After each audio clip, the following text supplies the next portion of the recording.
Hello, friends. How is it going? Candace B here. Thank you so much for coming to my channel. I appreciate you guys so much.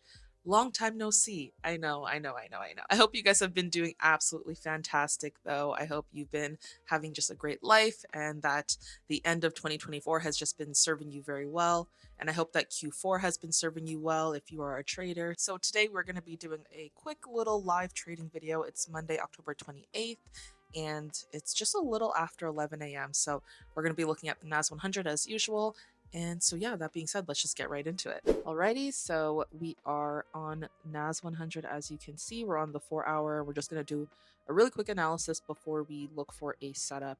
I know it's a little bit later, but for me, for whatever reason, I tend to find better moves around 10:30, 11 a.m. when it comes to NAS 100, and everyone is different. Someone can see a move before the New York Stock Exchange, someone might have to wait a little bit later than 11 a.m.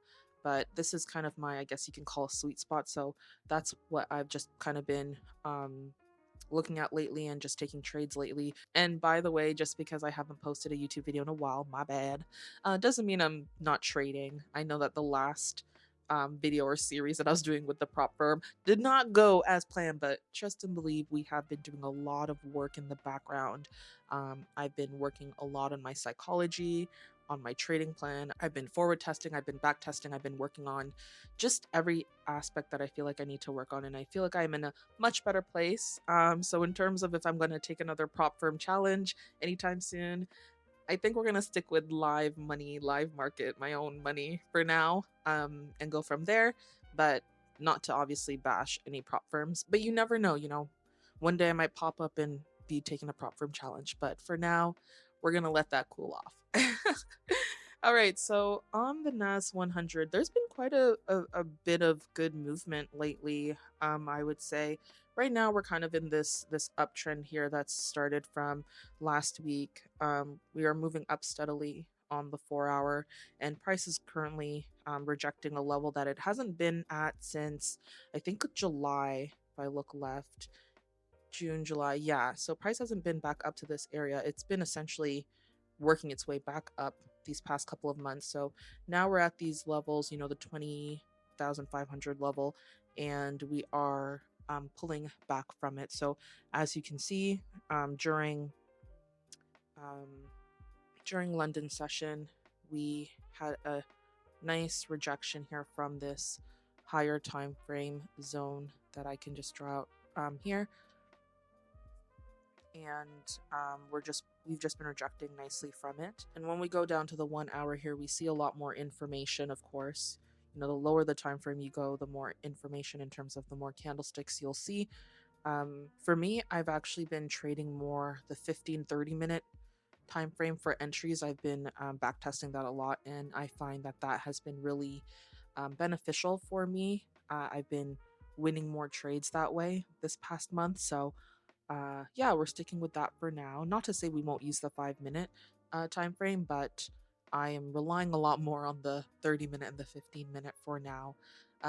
So as you can see now, the New York Stock Exchange obviously opened, and that was that push down. Let me go to the 30 minute actually, because we can see more. Yeah, we have this nice push down, and we're having a pullback right now. This push down was a solid 98 points. That is pretty on brand for New York Stock Exchange open.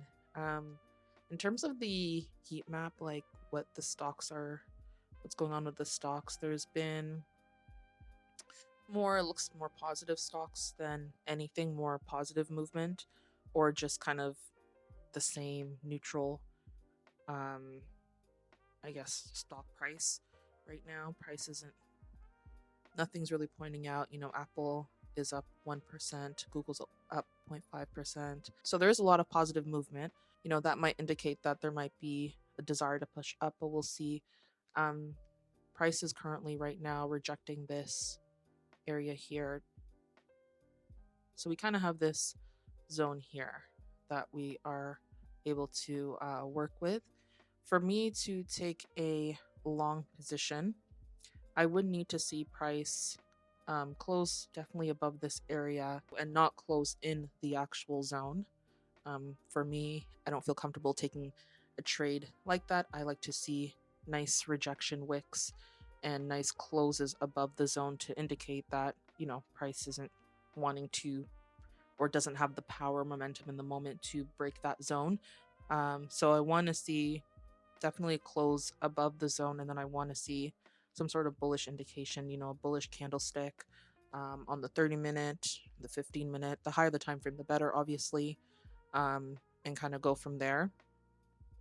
Right now, 5-minute is showing, a bullish close here, but again, I'm focusing more on like what the 15-minute and the 30-minute are showing, and right now we don't have a bullish close, so I'm just waiting for that right now. So hopefully we get that opportunity to take probably a long position. For me to take a short, yeah, I would have to see price breaking below this level, closing below, and then showing some rejection wicks like upper wicks.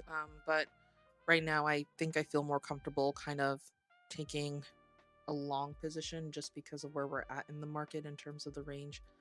Mind you, price could easily be, setting up for a push down. We do have this bit of lower high, lower low structure. So if we make another lower low, because since we've just made a lower high, if we make another lower low and pull back up and we start rejecting this area, closing underneath the zone, definitely that would be better indication to take, a short position and have our stop loss above the zone and go from there. And so we can wait for that as well. I'm just really waiting to see what the market shows me and what the market wants to do. Right now, it's just a waiting game. It's a Monday. It's the start of the week. It's the end of October. NFP is coming up. The election is coming up very soon. I took political science in university for 4 years, and that was torture. So I'm not big into politics. But even though I don't follow what's going on with the election and everything in the States, it's hard not to see it obviously on social media. So obviously there's going to be a lot of change and movement this towards the end of Q4 for sure.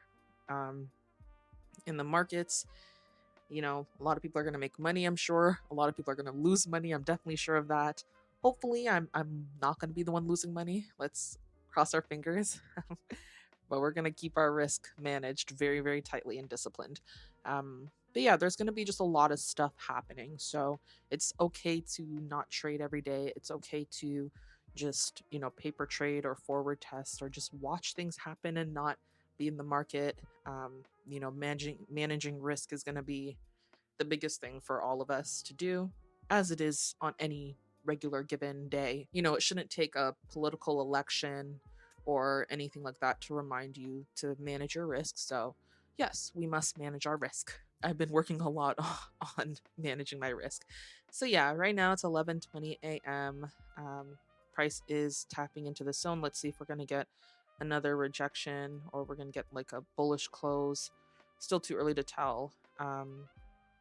But if we see a setup, we'll take it. If not, we will not. But yeah, friends, whether or not I take a setup, I will be back. So BRB. Okay, so it's 11:56 a.m. and as you can see, price is just dropping. It's closing below the zone. It's not pulling back. So there is definitely reason to believe that we are pushing down. The only reason why I'm not taking any position at this point is because it's just about 12 p.m. My rule is to not trade after 12 p.m. Ideally, between 10 a.m. and 12 p.m., I want to take setups or a setup. So if I don't find an opportunity between that time, there's really no point in rushing the trade. It's Monday. It's not that big of a deal. We have a whole week ahead of us. So yeah, quick little video. Hopefully tomorrow when I come back, we will get a nice setup to take. Definitely won't be surprised if we push down from this point, but yeah, I just have no desire to place a trade at this point, really. Even if price does push down, it's kind of like, it's whatever, it's not a big deal. I'm totally fine with missing out on trades. So definitely in the mindset of playing defense, protecting my capital, staying out of the market if I have to, or if I just feel like it, no one's obligating me to trade. I think whenever you make mistakes in the market or just stray away from your trading plan, coming back to mindset, really just refreshing your mindset and resetting is such a big thing, if not one of the main things that someone can do to get back on track. I know for me, that is what has helped me. So I am feeling a lot of peace in this season of my trading journey. I'm trusting God with this whole thing. And I think all of this time, that's what I've been missing is just my lack of trust in God, my lack of trust that, He has brought this skill into my life for a reason.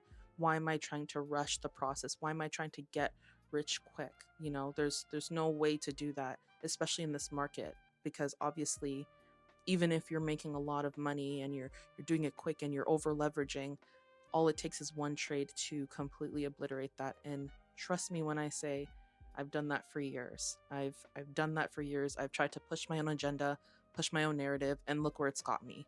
Always having to reset and go back to the starting position. So I hope that this trading week is really good for you guys. It's really peaceful for you guys.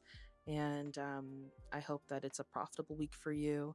And I hope that you stick to your plan. So until the next video, I hope you all have an absolutely beautiful, magnificent day, week, and life.